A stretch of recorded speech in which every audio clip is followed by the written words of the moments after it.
Welcome everybody, and thank you for coming and being on time after lunch as well. I'm Gemma James. I'm a manager for environmental issues at the PRI, and I manage our collaborative engagement on methane with the energy and utilities sector.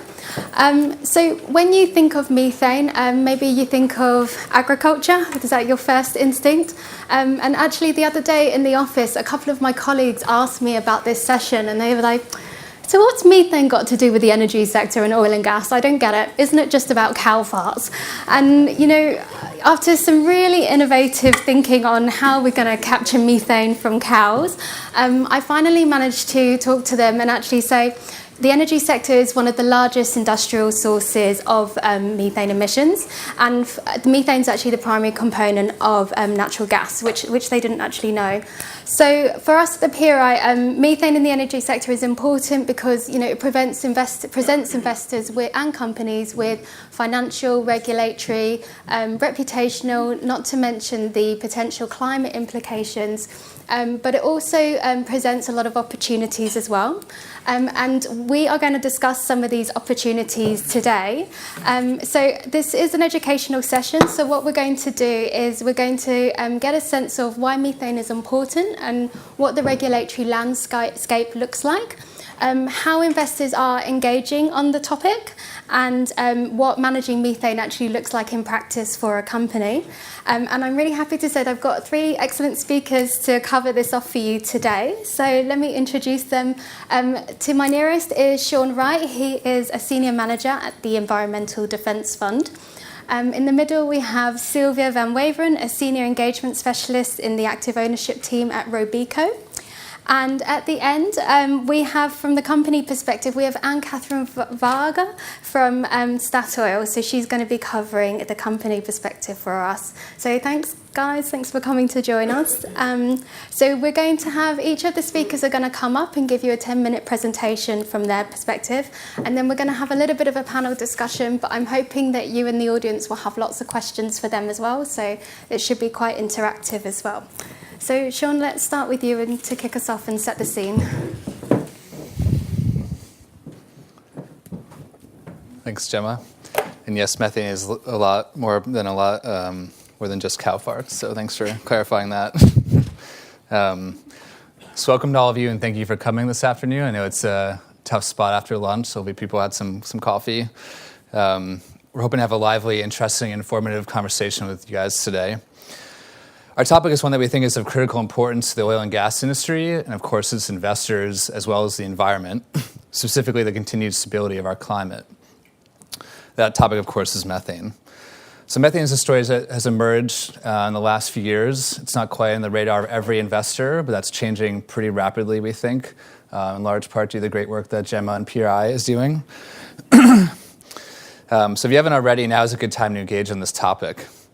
The Environmental Defence Fund, a large international NGO, spent the better part of the last 5 years working with companies throughout the industry, upstream companies like Exxon and Shell, including downstream utilities as well, along with hundreds of scientific and technical experts trying to develop a fuller picture of the oil and gas industry's methane challenge. More importantly, we have worked to diligently help industry, policymakers, and investors understand the opportunity that methane presents. So I'd like to take a moment and acknowledge my co-panelists, Ann-Cathrin from Statoil and Sylvia from Robeco. Just want to applaud Statoil for being really one of the leading industry companies on this topic. They've worked with us on a continuous methane sensing project, and they've really been a key partner in the methane solution globally. And Robeco has been a truly leading voice within Europe to urging companies to seize the methane opportunity. So from an environmental standpoint, of course, methane is one of the most cost-effective ways to reduce greenhouse gas emissions quickly, even as the longer-term transformation of the energy marketplace unfolds, as it will and as it must. But I also submit to those in the room here today, particularly investors in the oil and gas industry, that how we choose to deal with methane today will have a huge impact on the business landscape for the natural gas industry in a decarbonizing economy. Because how we slice that pie is going to depend entirely on whether or not natural gas can actually live up to its full climate potential. So to get started, let's quickly walk through some of the basics. So scientists say methane accounts for roughly 25% of the warming we're experiencing today. And that's largely driven by the fact that methane is an incredibly potent greenhouse gas, over 80 times more powerful than carbon dioxide in the first 20 years it's released into the atmosphere. And we note that time frame because unlike carbon, which hangs around for centuries in the atmosphere, methane basically dissipates after a few decades. So in our view, any meaningful climate strategy must deal with both carbon dioxide and methane. Likewise, any investor strategy to deal with climate risk must address both. So carbon emissions must be reduced to deal with the amount of warming we're going to experience in the long term over centuries, while methane, because of its potency in the short term, must be reduced to deal with the rate of warming we'll experience in our lifetime. So as we see one climate record after another fall, that kind of holistic approach is modeled in the graph here is what's basically required to address climate holistically. So who's responsible? So natural gas is mostly methane, roughly 75% to 90% methane, depending on what point of the value chain you're in. And the oil and gas sector is one of the largest contributors globally. There are, of course, other sources like cows and agriculture, but methane, oil and gas is one of the largest sources globally, and it is the single biggest source in the US. So whether gas can truly reach this climate potential remains in question until this industry's methane footprint is fully measured, regularly monitored, and significantly reduced. Good news is that curbing methane across this industry remains one of the most cost-effective and affordable opportunities to eliminate a sizable chunk of these emissions globally from any major methane source. If the world were to cut oil and gas methane emissions by roughly half in the next 10 years, it'd be the equivalent of shutting 1/3 of the world's coal-fired power plants. So a significant opportunity. So as I mentioned, we've been working closely with academics, economists, and industries to help define the problem and the solution for methane. So I'll just share a few quick takeaways from the work that we've been doing. So global emissions inventories, which are largely based on estimates, are very likely understated. So we've been doing a series of 16 different science studies in the US, which have all been peer-reviewed and published, which basically find that when you actually go out and measure emissions, top-down, bottom-up, using airplanes, putting bags over valves, we find emissions to be generally significantly higher than estimates would suggest, sometimes in the order of magnitude of 100%, 200%, so significantly higher. Methane is truly a global issue. So the Rhodium Group did an analysis looking at global emissions and find this industry is losing literally billions of dollars in lost product every year. So this is not just like a US problem or just a fracking problem. This is truly a global issue for any oil and gas company in the supply chain. So Europe itself is the 7th largest emitter, basically on par with Saudi Arabia. And to my earlier point about emissions inventories, the European emissions are likely much higher than we think they are currently. As I said, methane is an issue across the entire value chain, from upstream production, fracking, all the way to downstream local utilities that deliver gas in our city streets to people's homes. So what this basically implies is that producers and consumers of gas need to be part of the solution set, which is very relevant for a large gas-consuming region like Europe. And lastly, the good news is that solutions are incredibly cost-effective. So ICF International did a study looking at what's the solutions for this technologically, and they basically found you can reduce emissions roughly 50% using like really basic off-the-shelf technology that's already in use. So I like to use the analogy that methane emissions is not rocket science, it's closer to plumbing. It's fixing broken pipes, keeping valves tight, going out there and ensuring you're fixing all your stuff. So we now have extensive scientific research, as I mentioned, showing that the overwhelming share of emissions come from a relatively few sources throughout the value chain. The trick, of course, is finding them and fixing them quickly. And that means it's about watching systems more carefully, making sure they're not leaking. This is stuff that companies know how to do. So it's really just a matter of doing it diligently and regularly. So of course the question is, how do we get companies to start doing this? So you're going to hear in a few minutes from Robeco about the important role that investors have to play in this solution. So I'm going to talk a little bit about regulation and the role that plays. So in the US, there's actually been surprisingly little dispute about the basic facts of the methane story. In public, the debate has really been about, can industry tackle this issue on their own in a voluntary way, or do we need policy to do this comprehensively. In the industry's credit, some companies are really stepping up on methane. Statoil is definitely one of those companies, as is Exxon, XTO, which you may have seen yesterday, just put out a big announcement about a comprehensive methane management program in the US. So some companies are doing this. But of course, with over 10,000 producers globally, I think it would be a bit naive to expect that every company is going to do this for the right reasons. So while investors can address the kind of individual financial risks for the companies that they own, the regulatory risks, you really need policy to secure the overall future of natural gas in a low-carbon economy. So as you can see from this slide, momentum on methane policy continues to grow from a single U.S. state, Colorado, 3 years ago, to now all of North America having a unified emissions reduction goal of 40 to 45% by 2025. Within the U.S., obviously policies at the federal level are facing some strong political headwinds with our new administration. But it is important to mention that attempts by the Trump administration to roll back and weaken rules have so far actually failed and basically come to nothing. Most notably, the Republican-controlled Congress recently had a vote to repeal some of the Obama-era rules and basically failed to get enough votes for that, which basically just shows that even among conservatives in the U.S., there's pretty widespread support for basic common sense policies that limit climate-damaging methane waste. Investors like Robeco also played a big role in getting those rules in place and are also playing a big role in defending them. And of course, the fight will continue over the next few years with our new president.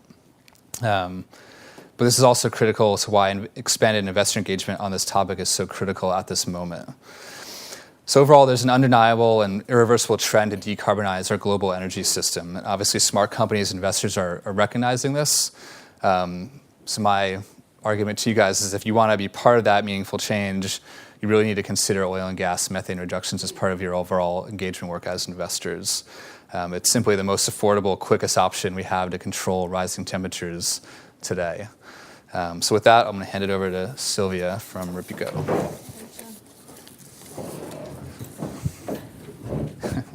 Thanks, John.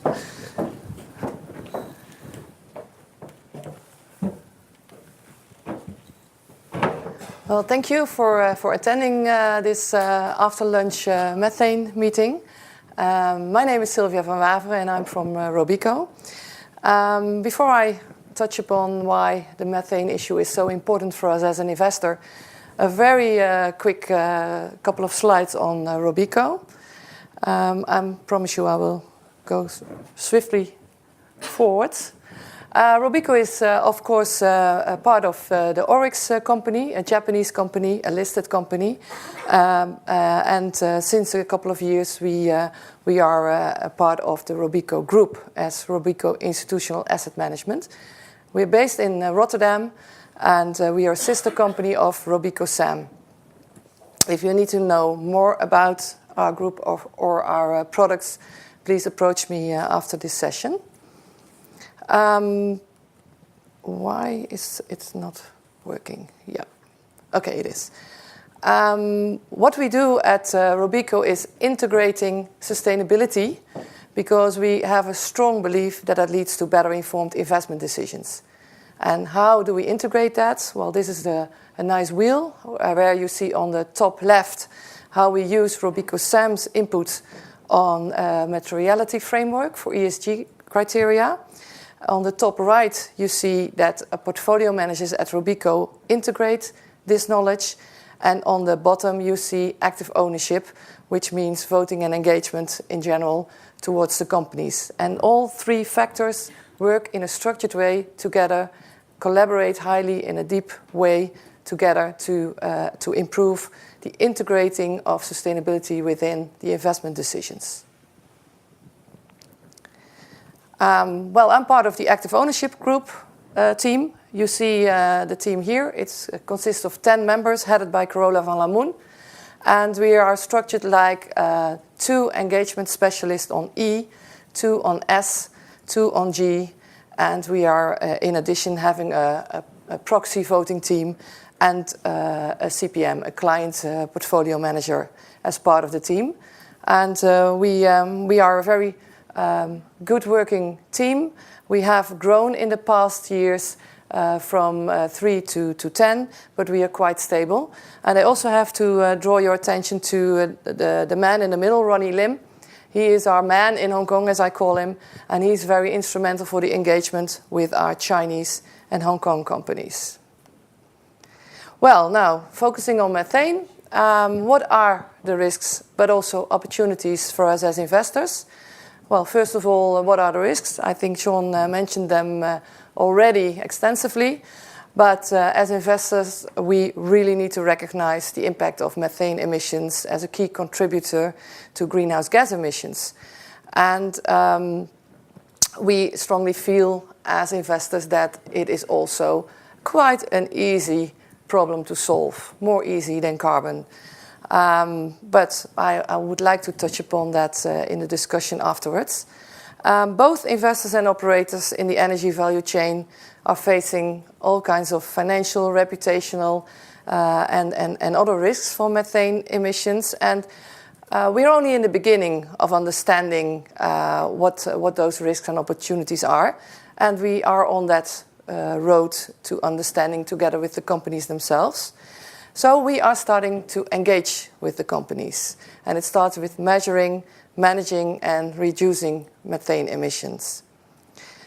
As I said, there are risks, but surely also opportunities. And in that sense, we think that methane reduction measures are an opportunity for a valuable investment decision. Methane is a potential revenue source in the form of the additional natural gas output. And I think Ann-Cathrin from Statoil can tell you all about it later on. So with this, I will show you that risks and opportunities are indeed there for the methane issue and instrumental for investors to have a look at. Well, how are we then doing that? It's the next slide. How could we engage and what could we do on these issues? Well, of course, we can engage in a couple of ways. We've chosen at Robeco to become an active partner together with a group of investors in PRI collaborative engagements with energy companies, where methane emissions have been identified as instrumental, and some companies really are failing to measure and disclose those figures. This collaboration has been established this year, beginning of this year, and is just starting up. PRI and environmental defense funds partnered to develop a sort of baseline research product. It's called an investor's guide to methane, engaging with oil and gas companies to manage a rising risk. It's the brochure on the top that you see there, and I really need to put the focus on that guide, because it really gave me, as an investor, the handvatten, the guidelines to start the engagement with the companies that we invest in. Robeco uses the framework of this guide in engaging with and leading with 5 companies within the collaboration. But in addition to that, we also decided to engage individually with oil and gas companies with this topic in mind. And we've said that we are not only engaging with the international oil companies that you all are investing in, I guess, but also with the NOCs, the national oil companies, which are maybe less in your portfolios, but that are companies that are state-owned and, well, I could say bear the biggest risks in methane and carbon emissions. And I'm happy, extremely happy, that Ann-Cathrin is here from Statoil, because Statoil is an NOC and is today here at the panel upon invitation of the PRI group. So we'll hear from her. But that gives an overview to you on how we are approaching the issue. Then some lines about the PRI group. If you are not already a member or digging into the intel there, then please do so. The PRI collaborative group on methane has the following objectives. To strengthen investor understanding on methane, and it really needs strengthening, especially in Europe. To understand what the best practices are in managing the risks, but also managing the opportunities, and to encourage energy companies to improve their management and reduction of methane.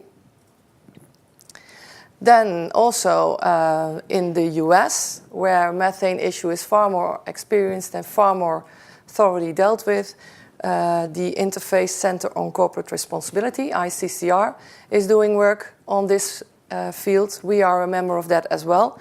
And I'm very happy to see that PRI and ICCR have agreed to collaborate on this issue.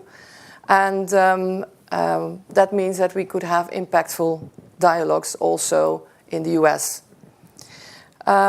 We will start, together with ICCR, a campaign on the topic of methane emissions for filing on shareholder resolutions in the next proxy season. And my colleague, Kenneth Robertson, is at this, as we speak, at the ICCR conference in New York today and the following days, trying to get some attention for this campaign, where we will write and co-write a proposal to companies, together with others, on the methane issue.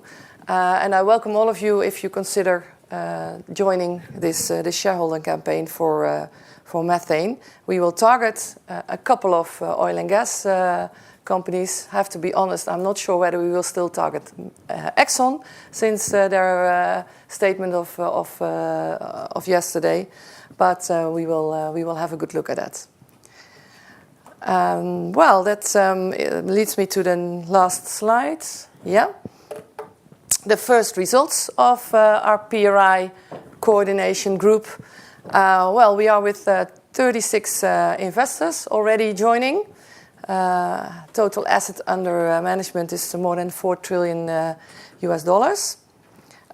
We have a couple of lead investors, 20 of them. And the companies that we are currently engaging with are 31.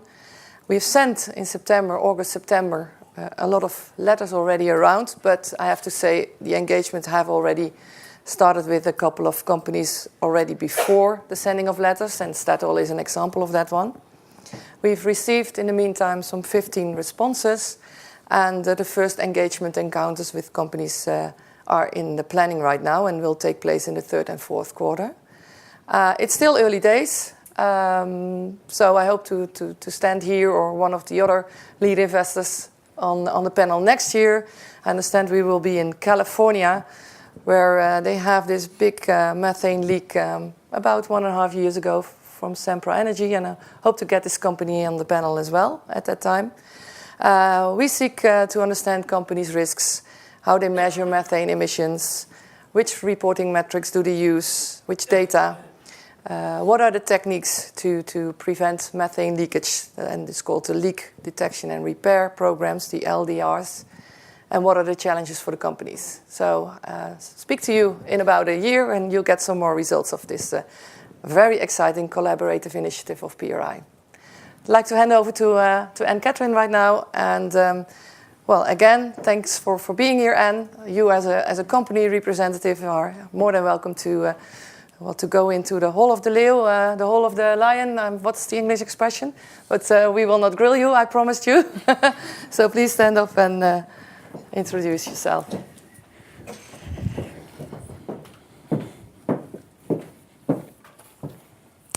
Thank you. This for the slides. Oh, I always take things.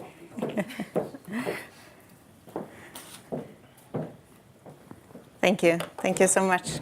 And thank you for PRI for inviting Statoil to this conference. I'm glad to be here. I will use now 10 minutes to explain how we manage methane in Statoil. My name is Ann-Cathrin Vaage. I'm working in the corporate sustainability unit in Statoil. And for the last years, I've been working on quantifying and reducing methane emissions. So according to Sean's terminology, I'm a plumber here.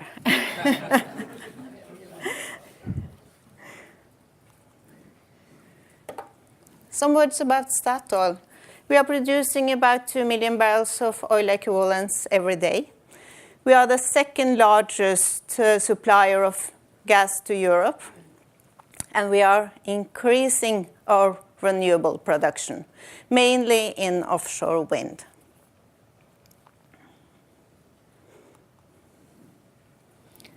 When it comes to gas production, our gas production is mainly linked to US and Norway. In the US, we have onshore gas production. In Norway, we have onshore, the other way, US onshore, Norway offshore gas production, okay? And Norway being the major volume of gas.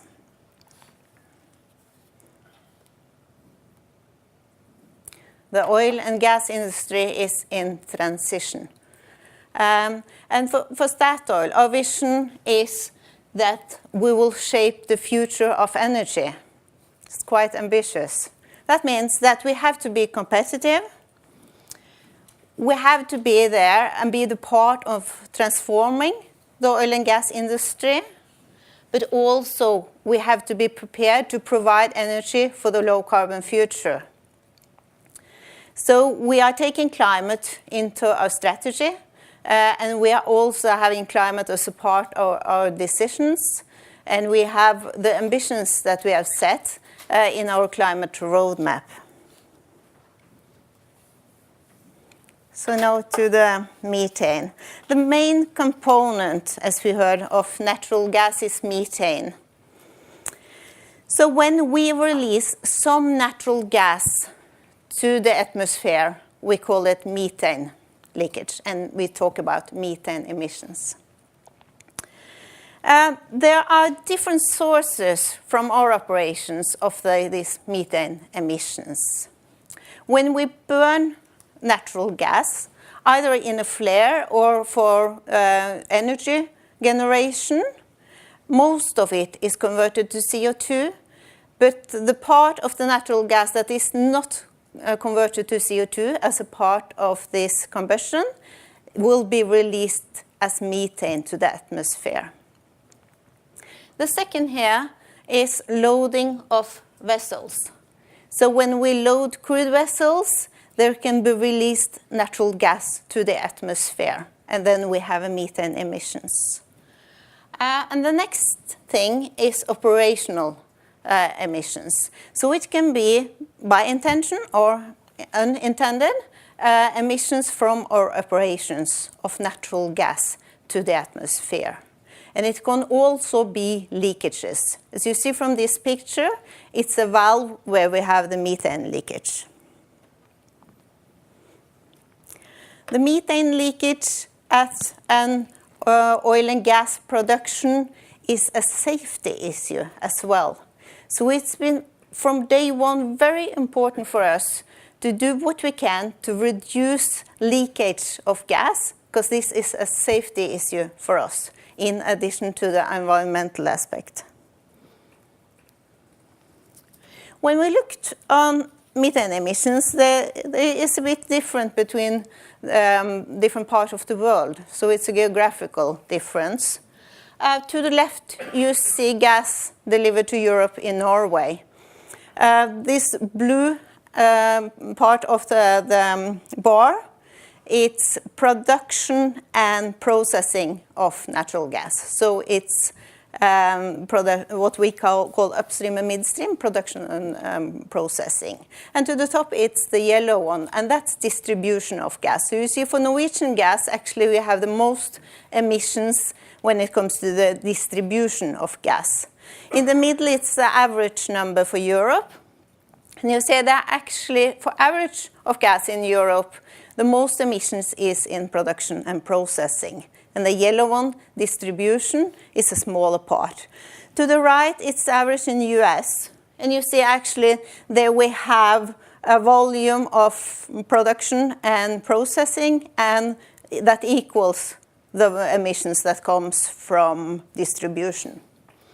The bar here, I have done it with the basis of a 2015 report. And the recent number from IEA and EPA indicate that these emission numbers may be a bit lower. So I listed 5 things that we think is very, very important in methane mitigation. And we call it success criteria. And the first one is a good cooperation with the industry and the authorities to set the regulations on how to quantify and how to report these kind of emissions. This illustration is from a summary report made by the Norwegian authorities for a program that we finalized in Norway last year. It's also very important that we use the right technology to measure the right equipment. So to the left, we have used the infrared camera to detect a leakage from a flange. So you can see at the lower picture, that is the picture we get from the camera. It's not possible to see it without the camera. To the right, we have a stationary laser detection at an onshore facility in US. It's also important to have the right technology at the right facility.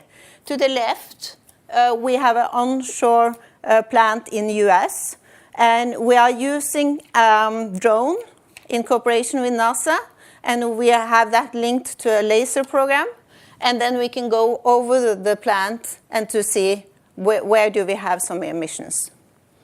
To the right, it's our facility, LNG facility in Hammerfest in Norway, where we use a bus with a dial technology to see what are the emissions on that facility.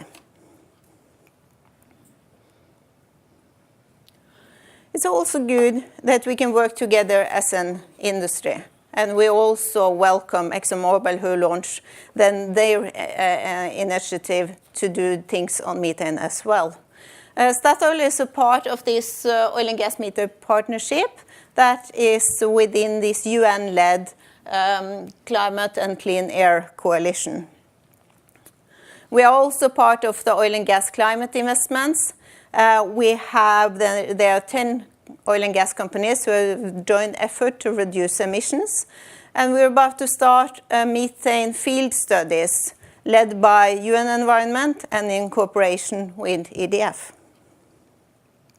Also within the Oil and Gas Climate Initiative, we have an investments fund of $1 billion that we will use for funding and development of new technologies for low emissions, including methane detection and methane reductions.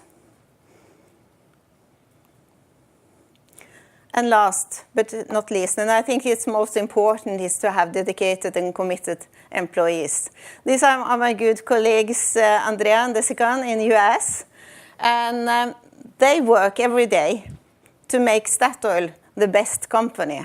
And it makes me proud to have colleagues like this. And I think this is maybe the most important thing, that we have good employees that work for this program. So, Statoil, we believe natural gas will remain an essential part of the energy mix for decades. But it's absolutely crucial that we minimize emissions of methane to maintain the climate benefits that we have of natural gas. So then I want to thank you for your attention and looking forward to the questions and discussion. Great. Thank you, Ann-Cathrin and Sean and Sylvia, for those great presentations. I was going to start with something different, but Sean and Sylvia made 2 very bold statements during their presentations. One was, it's not rocket science, it's plumbing, and the other one was, it's easy to solve. So I was wondering if you could both expand a little bit on that, and then I'd love to get Ann-Cathrin's reaction to both of those statements as well. Sure, I can start. If you're an oil and gas company, right, I mean, your main goal and purpose in life is getting gas out of the ground into market, right? And how you do that is keeping it in the pipeline and keeping it out of the atmosphere. that shouldn't be that difficult to do. So like one of the biggest solutions is literally just doing leak detection and repair, which I like to say is like going to the doctors for annual checkup. It's like just going out there, making sure your pipes aren't broken, making sure your valves are tight. It's not that difficult to do. I mean, there's some retrofits of older types of equipment. You can get kind of technical and wonky pretty quickly, but we know it's possible to replace old equipment with new equipment. So it does require a little bit of money, a little bit of planning and foresight, but like the technology is there to do it. So it doesn't require like a whole remake of the energy system to do it. Kind of like carbon, which is complicated and requires a lot of different changes. This is relatively simple and cost effective to do. Right. Yeah, Sean. Not really that much to add. The technological solutions are there. Of course, they come at a cost, and for us as investors, that's something we definitely look at. But at the same time, preventing natural gas to be emitted to the atmosphere means also that you can sell more gas than if you didn't do that. So yeah, it's in that sense not difficult to solve this problem, I guess. But it starts with the awareness, the awareness of the companies and the awareness of investors that this is something we should tackle. And that's how I came to my easy to solve disclaimer. And Ann-Cathrin, what are your reactions to both those statements? I agree that there's still a lot of low-hanging fruit. It is. It's about maintenance. It's to keep everything running and in good shape. And that's a natural thing of doing a business. But also there are big emitters. We have oil producers who don't have an outlet for the gas, and they went or burned the gas because they don't have a market for the gas. So we have super emitters, but for the leakage control maintenance, that's low-hanging fruits. Great. So I'm going to go back to my original first question. So one of the things that I think links all of the presentations together is the data availability issue. So data is required to measure progress against policies. Investors need it to be able to assess companies and how they're actually performing and managing their methane emissions. And then for companies, you can't manage what you don't measure. So maybe, Sean, I'll start with you. You talked about emissions possibly being higher than what the estimations are telling us. So companies are estimating emissions more and fewer measuring them directly. In terms of methane policy and regulation, how effective are methane regulations? How do we know they're effective based on the current data sets? Could we be setting these sort of faulty baselines based on inaccurate data?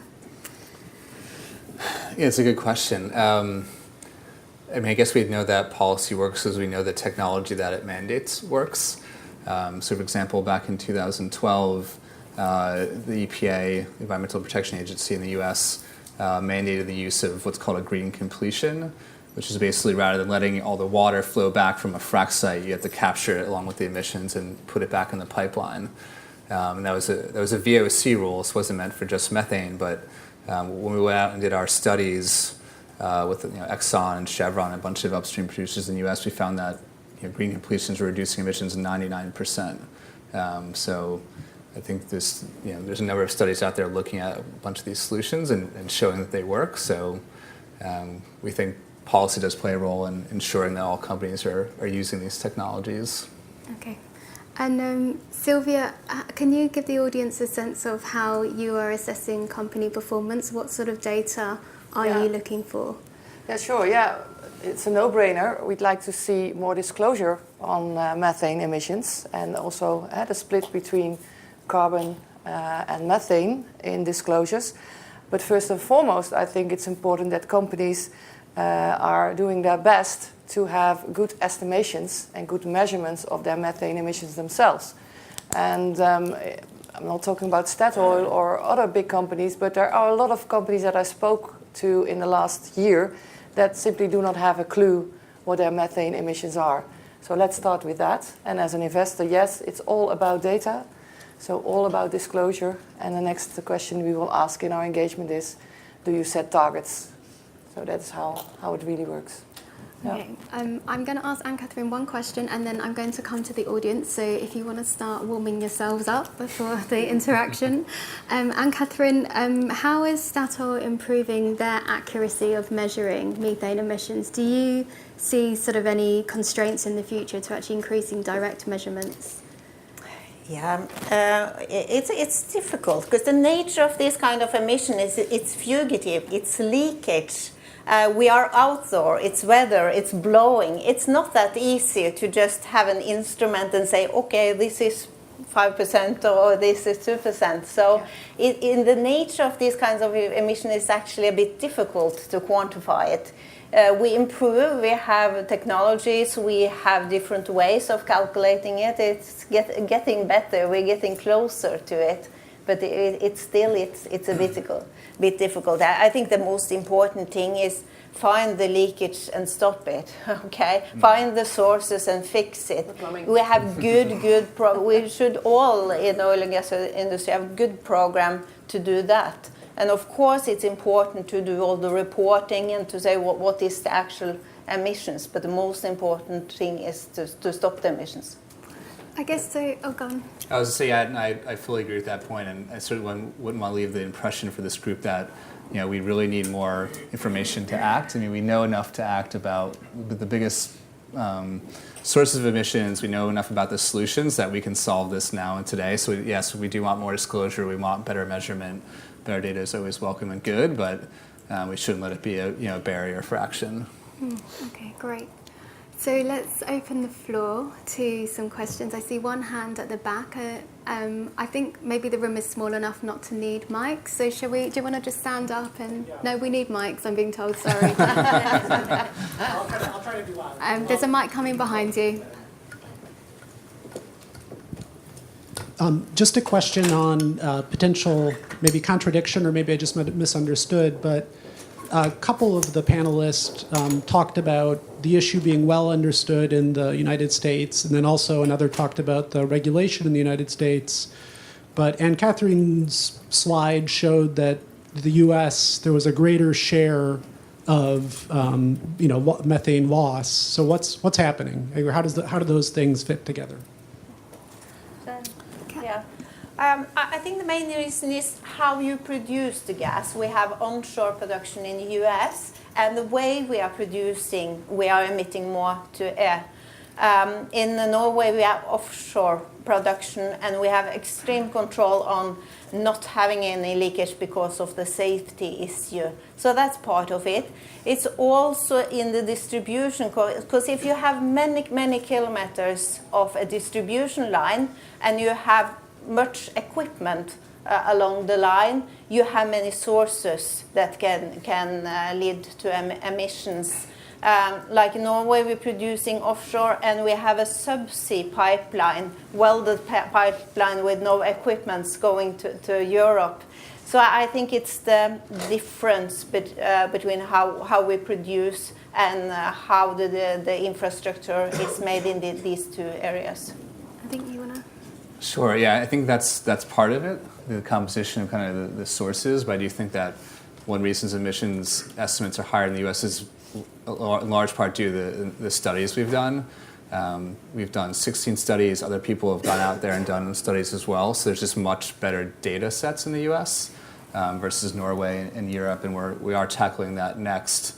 We've done some studies in Holland that we're kind of putting the finishing touches on. But in large part, I think it's as we said, better data.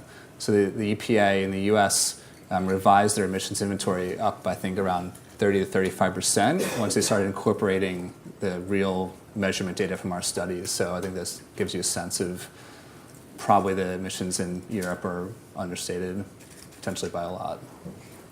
Yeah, and a short afterword from the investors community in Europe. I think it's not a very well-known subject. Carbon is far more important. And the whole methane subject came with the western winds from the US fracking area towards Europe. And I remember vividly a question on methane that I raised in my engagement with European oil and gas companies 3-4 years ago. I started on this subject, and they were kind of saying to me, yeah, right, good point. But it's fracking. Why are you asking us about this? So that gives an idea on how this is developing here in Europe as well. So on that point, Sylvia, are you able to expand a little bit on, for those investors who then are new to engaging on methane and they need to make the business case to those companies that are not quite thinking about it, where would you point them to start with? Well, to first of all start being part of the collaborative engagement of the PRI, of course. That's why you were asking it. No, just seriously, I would start with the investor guide. From EDF, where there are some very good objectives to start with on how to frame the questions towards the oil and gas companies. So start engaging them on this issue. And secondly, consider seriously co-filing on the shareholder resolutions that we are planning for oil and gas companies next year. Great, thank you. A lady in the middle here. Great. Can you use the mic? Sure. Thanks. And introduce yourself and name, sorry. My name is, I don't know if that Works. Yeah. Oh, does it work? Okay. My name is Valeria Dinnerstein, and I work for Kempen Capital Management, an asset manager based in the Netherlands. And I had a question for Sylvia, because I guess I'm also looking at it from the lens of a European investor. And what I'm wondering about is that obviously carbon, what you've mentioned already, is a very well-known topic to investors. And more investors are footprinting their portfolios, and they're carbon footprinting their responsibility for emissions, where I feel like methane is a little bit forgotten. And in that respect, gas is, for example, obviously it's a well-known fact that when it's burned, right, it's twice less carbon intensive than coal, for example. But then in the same kind of line of thought, we're still not talking about methane at all. Whereas, for gas, it's a much more salient issue than it is for coal. So I'm curious, Sylvia, how do you, at Robeco, how do you look at footprinting, and do you want to bring, inside of this engagement, inside of so much data becoming more and more available, are you looking into footprinting the methane part, and how would you combine the carbon and methane parts? Thank you. Yeah, very good question. Of course, there are a lot of instruments that we can use in this whole climate change area, and carbon footprinting is certainly one of them. I'd love to call it greenhouse gas footprinting, which entails then carbon and methane at the same time. But that comes again on what we talked about earlier, the data that we need, good data that we need for methane, and we're not there yet. But if we have that, we can do indeed the greenhouse gas footprinting. But why not start in the intermediate term with engaging the companies on it and asking them for the good calculation, estimations, measurements, and reduction. So that's where we are now at this moment. But yeah, you're right in your questioning, and it shows how methane is not really top of mind of at least European investors. I cannot speak for US investors, but for European investors, it's not top of mind yet. Yeah. And I think one of the things to note on that is that CDP, the Oil and Gas Climate Supplement, has now integrated a lot of the questions on methane as well. So with CDP, their remit is supposed to be for investors. Maybe that's changing, but if investors are demanding that information, that shows that methane is beginning to become more prominent in the investor analysis too. Yeah, this gentleman here. Thanks. It's Matt Crossman from Rathbones, and we're part of the collaboration. Just two quick questions. Firstly, if all the incentives are so well aligned, then it seems that why wouldn't a company be doing everything it could to stop this? Then why do we still have a problem? So what's the main blockage there? I'm just really interested to know from your experience. And secondly, I think, Sean, you mentioned how responding to this agenda can have wider benefits in terms of how the companies are being part of the low-carbon transition. I'd be really interested to hear how a bit more colour on how that works in practice. Thanks. So what's the problem? I think it's very good that we get attention to this and that we learn more. I think in the past it's been much natural gas just released to the air. You can't see it, nobody can see it, you just release it. You don't think of it as a problem. When we now see it's, for the greenhouse gas emission, it's CO2 and methane. You have to reduce CO2 emissions, and you have to make sure that you don't release natural gas to the air. That kind of attention we need for the whole oil and gas industry. And as we discussed, it's a lot of quick fix.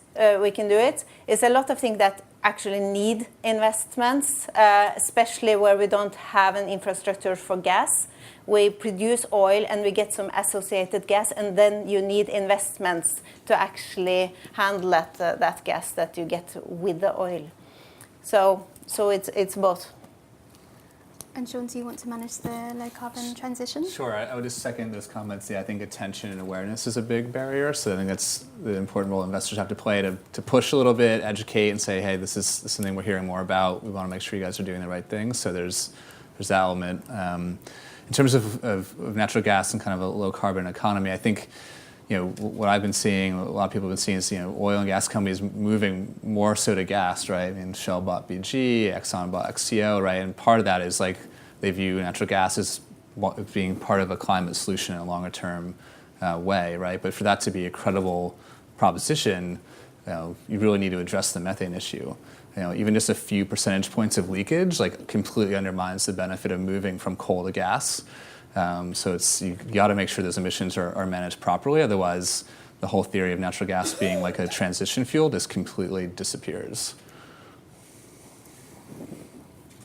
There was a gentleman just at the front here. Yeah.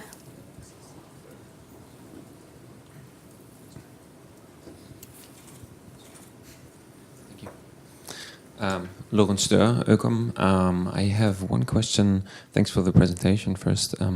Regarding the potential for reduction in the specific areas of methane emissions. You mentioned it's 25% of carbon or of greenhouse gas emissions in total. And I somehow have the feeling that maybe, correct me if I'm wrong, the leakage issues are, of course, important issues, but due to the safety reasons that you mentioned, it seems like they're managed quite well already. And there might be other areas where we could reduce methane emissions much more in terms of shifting business models. You mentioned also there are gas and oil companies that just burn the methane because they don't have the demand for that, or is that a huge part of it as well, or is it really about managing the leakages and then we're basically set? They think it's both, but the important thing is to reduce the greenhouse gas emissions the most cost-efficient way, because we have to do most for the money. Okay, we have some money to use. We have to reduce the most we can for that money. So it's both about methane and it's CO2. As you mentioned, 25% of the problem is methane. We must not forget the 75%. And it's both the leakage, the maintenance to do things right in the operations, but it's also these super emitters that will need some investments. Did you have anything to add to that, Sean? No? Okay. And the gentleman at the back.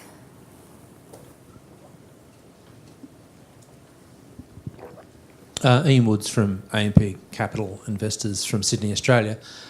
Two questions, if I may. Firstly, to the one from Statoil. Just interested in whether you have a view that the approach you take is different depending on whether it's a large conventional oil and gas development, say, as you say, offshore Norway, versus which have long lives, etc., and quite large platforms, versus the numerous wells that you have for unconventional shale gas in the US, where the life of a well is significantly shorter than perhaps a conventional well. It seems to me there's a different dynamic there in terms of what might drive the type of approach you take. And I guess my second question is maybe for the person from EDF. One of the challenges would seem to be in the Barken had been infrastructure for collection of gas and then putting that into the US network, such it could have a sort of a value proposition. What do you think, be interested in the EDF's approach to facilitating that sort of infrastructure, and I guess as investors, because I think sometimes that infrastructure is seen as a negative as opposed to a positive. So just be interested in those two questions from the different members. Thanks. First, onshore versus offshore, yes. For our experience from our own operations is that we have had bigger problems onshore US than offshore in Norway.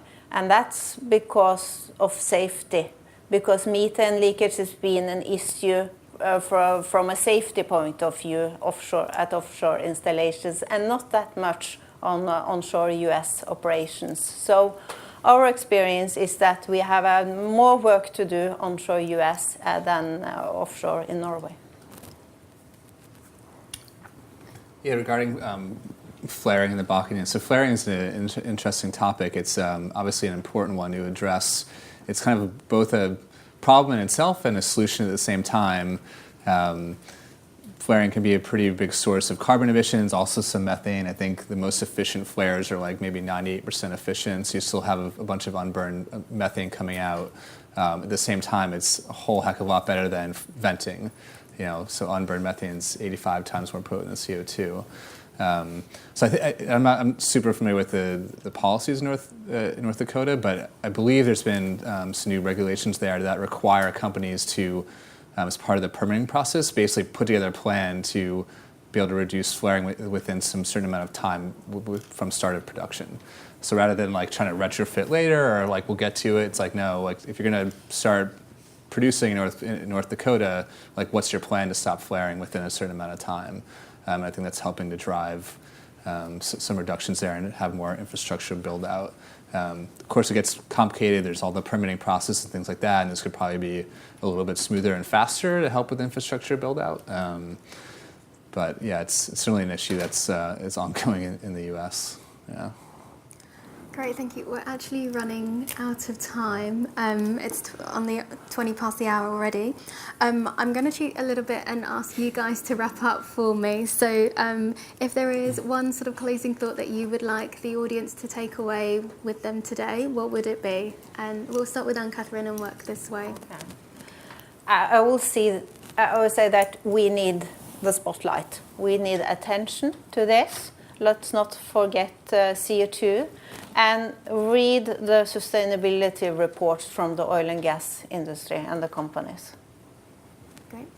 Okay, if I may add to that, not only read the sustainability reports, but act on it, engage companies on this subject, be part in a certain way in the collaborative initiatives that are there, and consider seriously to vote in favor of the upcoming shareholder resolutions on methane. That would be my message for today. So I want to send by thanking Gemma for putting together this panel and thanking everyone for attending and reiterating the points that you guys both made.